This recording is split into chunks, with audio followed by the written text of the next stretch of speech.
La santé mentale, elle dépend aussi d'une équation, c'est l'estime de soi. La confiance en soi plus l'amour de soi plus l'image de soi. Alors, qu'est-ce que c'est l'estime de soi? C'est un bon indicateur, mais quand quelqu'un manque d'estime de soi, il faut aller chercher dans les 3 piliers. La confiance en soi, c'est ce qu'on sait qu'on peut faire, même sans l'avoir expérimenté. Je sais que je peux faire cette recette, je sais que je peux sauter la flaque sans me mouiller les pieds, j'y arrive au doigt mouillé, je m'en rends compte. Je comprends ce que je sais que je peux faire, même sans l'avoir expérimenté. L'amour de soi, c'est simplement le sentiment d'être quelqu'un de bien. Je ne suis pas un repris de justice, je ne suis pas hypocrite, je suis plutôt honnête, je suis plutôt loyale, je suis plutôt dans des vertus, je sais discerner le bien et le mal. Voilà ce qui peut créer cette jauge d'amour de soi.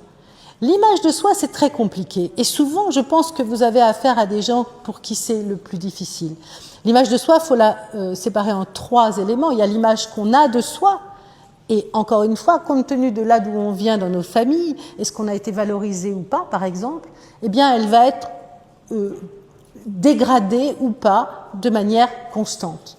Donc, l'image que j'ai de moi, et puis l'image que je voudrais donner de moi, ce qui parfois, vous l'avez vu dans les attachements évitants, eh ben, c'est pas la même, il y a une distorsion, et l'image que de toute façon les autres ont de moi, et qui ne m'appartient pas, je peux pas jouer là-dessus. Et il va falloir que je compose aussi avec l'image que les autres ont de moi spontanément. Mais je peux quand même essayer de faire en sorte que tout s'harmonise un petit peu. C'est ce qu'on appelle finalement la cohérence, la congruence. Ce que je suis, je le fais. Ce que je fais, je le montre. Vous voyez, il y a quelque chose comme ça d'harmonisé.